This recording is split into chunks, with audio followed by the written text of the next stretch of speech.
It was the fall of 2003, and school had just reopened a few months prior. I'd spent the summer vacation working hard at a fast food business full-time. I was now around 16 years old and would often party a lot with some friends throughout the neighborhood. Despite being back in school, I managed to work on the weekends, so I still had money to blow. This particular weekend, it was a keg party with my friends Charles and Jim. We were all pretty buzzed and wanted to see if a mutual friend in a nearby subdivision had some pot, since either no one at the party had any or wanted to share. It was close to midnight when we decided to embark on our quest. The trees were wearing bare of their leaves on the eve of another Ohio winter. The air was chilled and smelled of decaying foliage, still soaked from rain the night before. The moon was full and sparse clouds filled the night sky, passing by at a brisk pace. We walked down the dimly lit streets of the neighborhood, which ran its course straight back to where we were headed. Along the way, we would stop and hide every so often when seeing headlights, fearing either our parents or the cops would catch us breaking curfew. Jim suggested we stop off at his house to grab a few things before we headed out further. He grabbed a soda for all of us, which I gladly accepted. We also took 2 short swords that we found a few months prior that were behind the trailer park while trekking through the woods. They were both rusted up pretty good and caked in mud before we cleaned them up. The blades were less than an inch wide, and at the hilt there was some kind of Latin writing. It was an unusual but novelty find, so we kept them. The lot of us probably made a comical sight to anyone who had been observing our trio walking down the street. Charles with his curly red hair and freckled pale skin carrying a short sword, Jim staggering a bit, even dragging his sword loudly across the pavement behind him, jovial at times. The entrance to the adjacent trailer park was a cut in the fence, leading out from our neighborhood. In a bit of a daring mood, I inquired if we should take a shortcut across the field and through the dark woods instead. "Are you sure about that?" Jim asked, resting his hand nervously on his head, then through his sandy brown hair. "Yeah. What, are you scared?" I mused. Charles smilingly joked, "You know it's a full moon, right?" "Oh, don't tell me now. You too?" I laughed.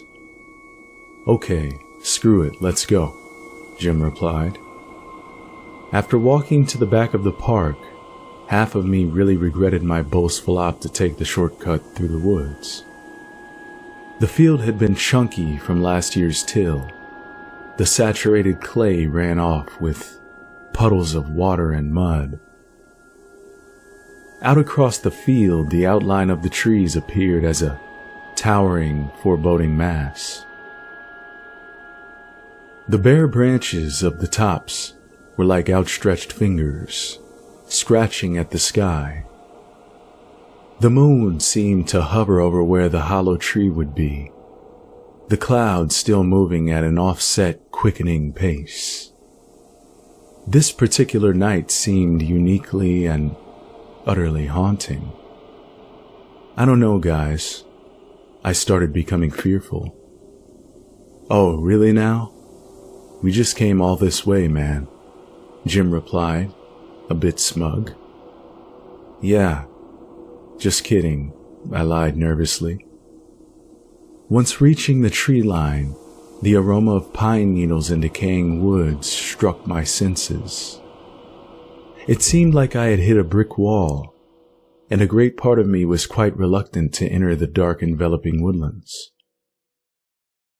I stumbled a bit through the brush and bushes between the trees, Charles and Jim close behind, often holding away branches or thorn vines for each other.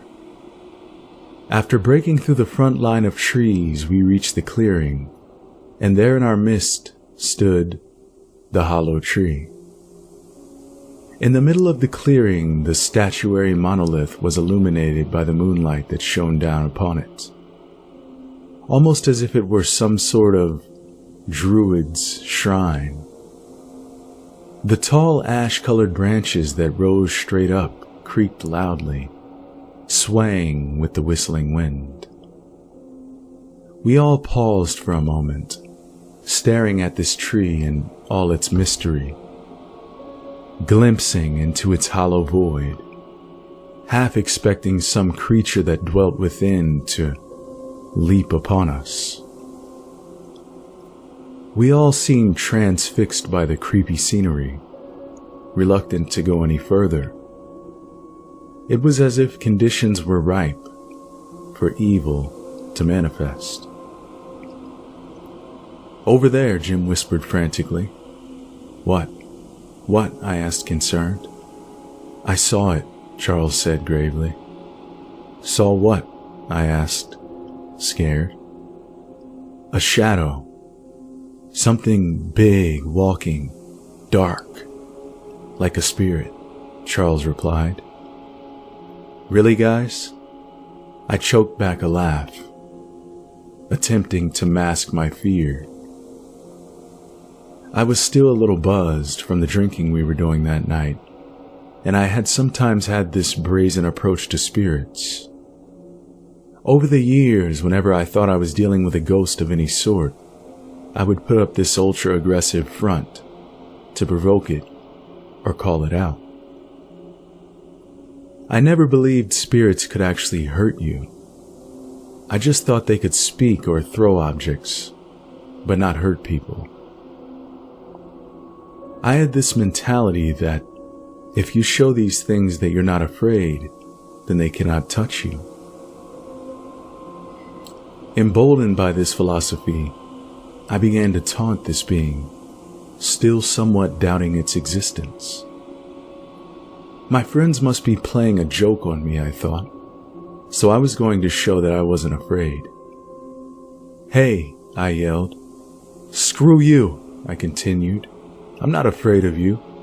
Come and get some. I kept egging on into my surroundings.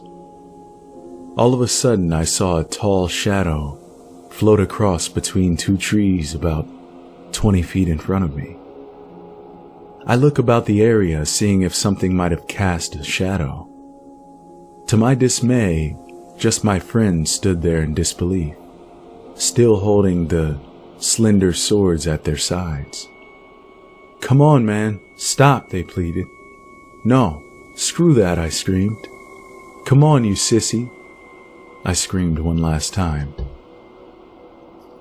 And with that final word, a dark mass enveloped around me, lifting me up a few feet off the ground, carrying me over to a nearby tree. I struggled, still defiant, although utterly terrified. I couldn't move and was being restrained by this entity, held against a pine tree. I looked down and saw Charles standing there, mouth wide open in disbelief, with sword still in hand as the edge was resting on the ground. Jim was motionless too, frozen with fear, just shocked, staring up at me. After what felt like a few minutes, I stopped struggling. Then promptly the being let go of me. I fell, slumping down, and landing at the base of the tree. My friends cautioned over to me. Concerned, they helped me to get on my feet. "Oh my God, that was insane," I stuttered. My friends couldn't believe what had happened. We continued talking about the event later that night, after leaving the enchanted woodlands. This was the first time something had physically touched me. I was completely creeped out. The amount of strength and force that spirit had led me to realize the foolishness of my actions to provoke it. I never returned to that area, as I didn't want a repeat of what had happened on that dark night.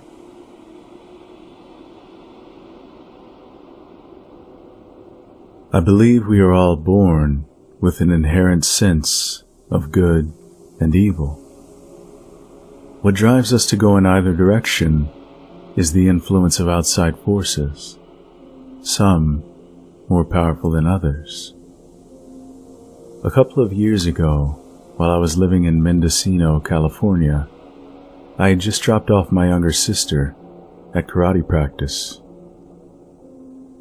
It was later on in the evening, the moment where the sun just starts to set and the sky ignites in purple and golden colors. It seemed like a nice night for it, so I decided to go on a short drive while my sister finished her class. I knew the county fairly well, but decided to drive down some back roads I didn't recognize. I figured, why not, right? After a while on this one particular road, I started to notice that I could no longer spot any houses or other cars. It seemed that the road was getting thinner and thinner as I rolled along. I decided to turn around, and as I came to a slow stop, my radio suddenly cut out. Strange. That had never happened before.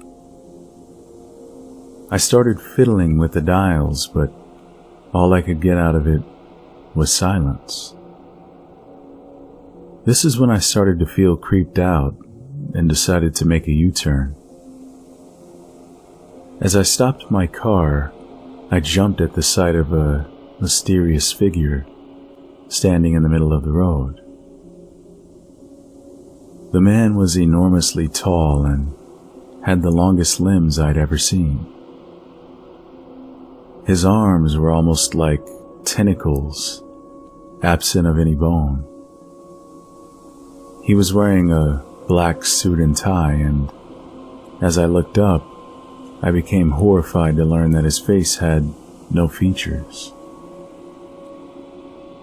No nose, no mouth, no eyes, just a complete void. I couldn't put the car into drive, I was so shocked. At just that moment, a voice entered my head, of a man whispering. It told me to run my car into the man and kill him. It repeated the words, "Kill him," over and over.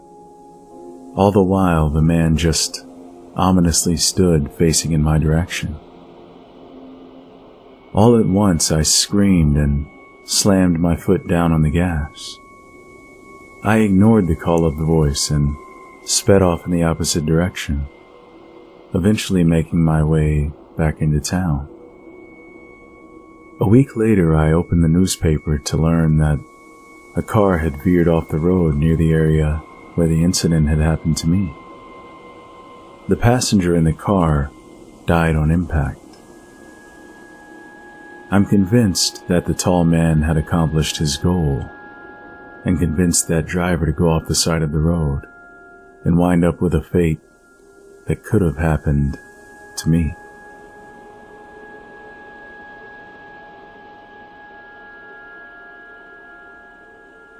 My cousin lived in an old farmhouse in the 80s, near a small prairie town in Elstow in Saskatchewan.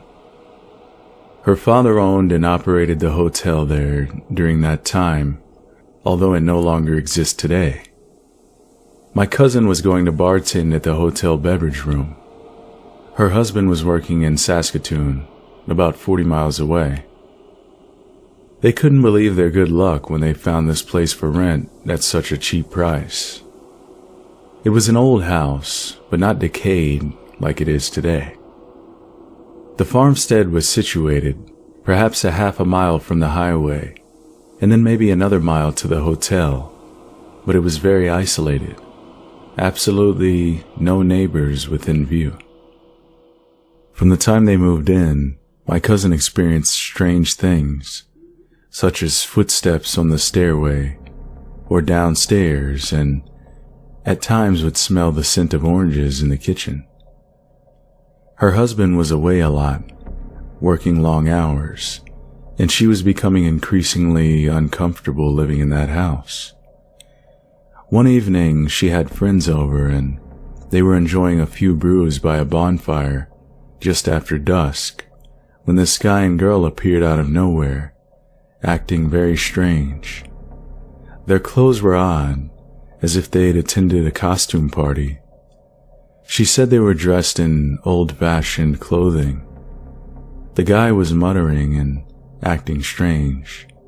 He tried to climb the windmill in the yard, which was already rickety and dangerous, even back then.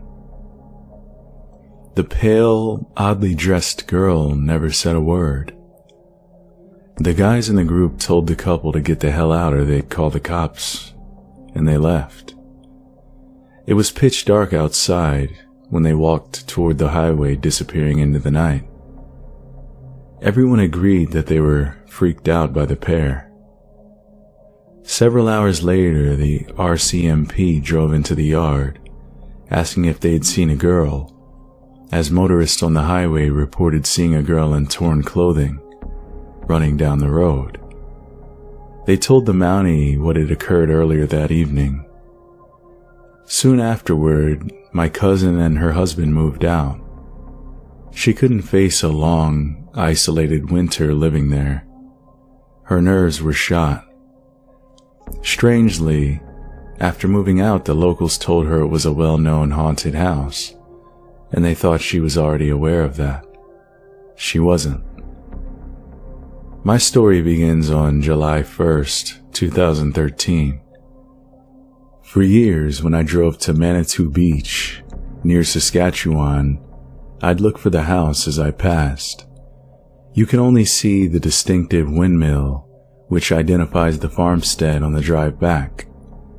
My friend Darlene, who's very sensitive, was with me, and I impulsively decided to stop and check it out.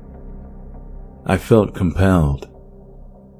The house had never been lived in since my cousin rented it and moved out.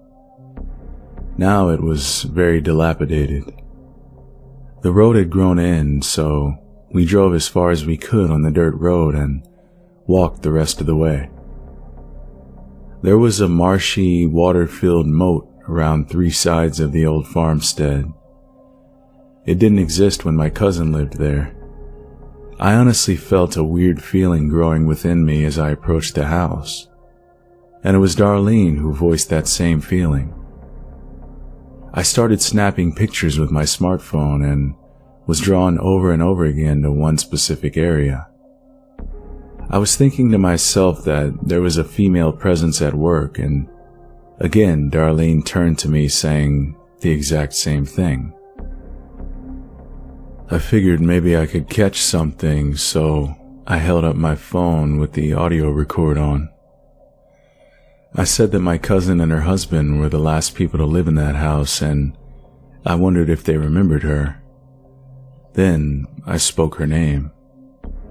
Suddenly, there was an extremely loud bang that came out of nowhere. Darlene screamed, and the hairs on my arms stood straight up. It was a super hot, windless day, but suddenly I felt very cold. Darlene had had enough and wanted to go, so we headed back to my car. When we got there, I listened to the recording. It recorded everything until the second before the bang, and then abruptly stopped. I looked over the pictures trying to find anything unusual, but didn't see anything out of the ordinary at that time. Much later, in early September, when I was checking out the pictures again, I saw a female form in the entrance of the shed.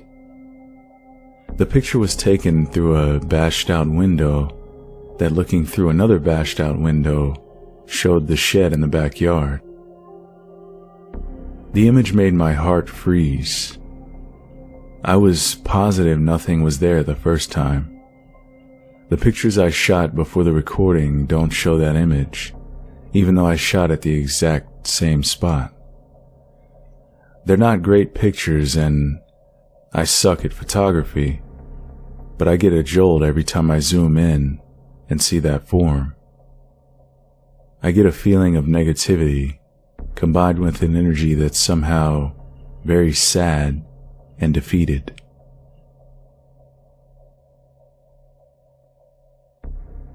It was around 11 o'clock one warm spring night in the early 90s in an older neighborhood in El Paso, Texas. Myself and 3 other friends, Marco, Fernie, and Herman, were walking Fernie home, but we took a shorter route to his house, which led to the patio door of his residence. We started walking down B Street, and just before C Street, we felt and then noticed someone walking behind us. We all turned around and noticed a dark, male-looking figure in the shadows, standing in the middle of B Street. What was odd was that even though there was just enough light for us to make out facial features, we couldn't. It was a solid, black being. Herman or Marco shouted at it, using profanity, but it just stood there. All of a sudden, it stretched out its arms and started approaching us. Not knowing what to think, we started running. And as we ran towards the corner of B and C streets, I remember we all looked back and saw this figure walking at a normal pace, but its arms were even longer and seemed to still be growing. I also remember that it was more lit in that corner, but this being was still solid black. We cut towards A Street using C Street, and as we approached that corner, we looked back and it was nowhere in sight. But to our surprise, this figure was now on A Street, approaching C Street. It was still a solid black figure, and this time under a light post on A Street. It was walking at a normal pace, but its arms were even longer now. We couldn't believe it. We actually stopped running and stood there at the corner, just staring at this thing. Though I can't remember what we shouted at it as we stood there, I know it still kept walking towards us. Then, all of a sudden, it picked up its pace, so we started running down A Street, towards Fernie's patio door at the end of the street. I turned one last time before we reached our destination, and this thing was a lot closer than I had thought. Then, when we reached the patio door, we all looked up the street, and this being was nowhere to be found. It was gone, just like that. After talking about it later on, we all agreed the best comparison was to Freddy Krueger in one of the earlier Nightmare on Elm Street movies. There's a scene where he's chasing a girl in an alley, and his arms begin to grow, longer and longer into this grotesque form. We've had other creepy experiences since then, but nothing like that.